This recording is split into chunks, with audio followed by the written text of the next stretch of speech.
able to put this man in the Hall of Fame. Uh, World famous Joe Howard. And everybody asks me, why do we call him world famous? How did he get that name? Well, it started at a bar, and most good nicknames start at a bar. And with Pete Newsham, George Savory, and myself, George said, do you mind if Joe Howard comes to lunch with us on Saturday? I said, Joe Howard? God, I haven't heard that name in 40 years. And so Joe shows up, and I introduced him to Michelle, the bartender. And I said, Michelle, this is Joe Howard. He's a former Westboro Speedway champion. And Joe says, well, I just wasn't a Westboro Speedway champion. I was a two-time Riverside Park champion out on Tuesday nights. And I was a Thompson Modified champion in 1979. So Michelle says, well, Joe, you're not Westboro famous, you're world famous. And that's how the name he got embedded with that name. And we remind him that all the time when we talk to him. Joe and I quickly became friends. We had a lot in common that day. We sat down and talked. We had our love for racing, his love for classic cars. His were all Fords. I don't excuse him for that. I learned to adapt myself to that. But we both lost our wives to cancer. And we had deep conversations over the course of the years of what that meant to each one of us and how we keep moving on. And Joe's been a great friend. So in 1970, my father takes me to Westboro Speedway for the first time. And there's this guy in a 58 Ford, of all cars, a 58 Ford. And it's Joe Howard. And he's winning race after race after race. This is when the B division had 40, 50 cars on a Saturday night. They all qualified, and Joe had to keep starting back, farther back, farther back.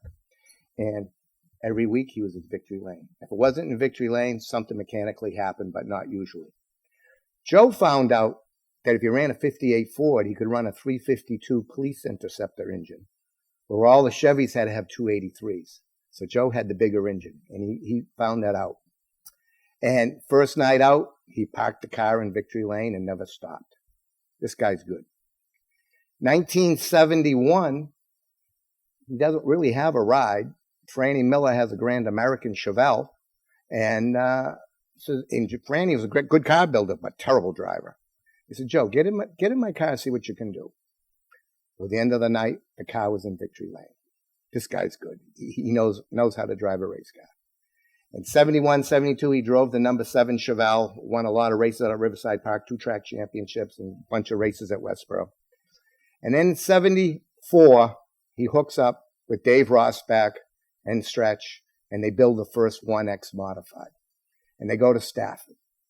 And Joe says to me, we weren't really good. We weren't really that good.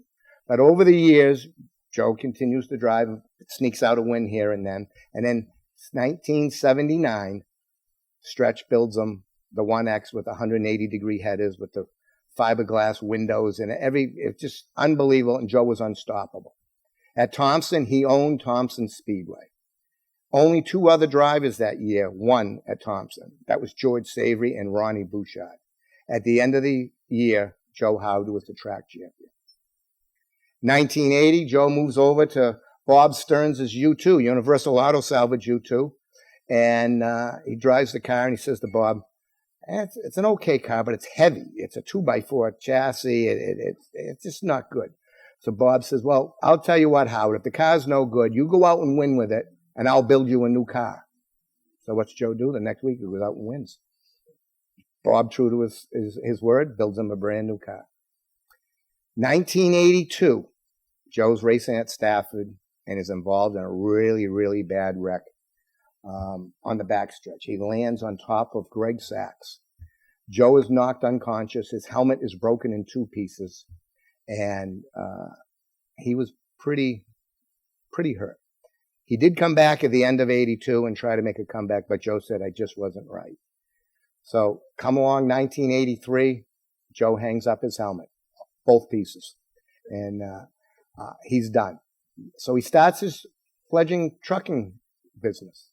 He has trucks. He has a landfill. He's got a truck repair center that his son Billy runs today, and does very, very well for himself. puts a collection of antique cars together. No one ever sees Joe Howard at a racetrack ever again. He's vanished. Until George Savory says, can we come to lunch? And boy, I'm sure glad George did. And Joe, I'm sure glad you showed up. So Joe, today you really are world famous. You are going into the New England Auto Racers Hall of Fame. So the quiet man from Millbury, Mass., please welcome Joe Howard.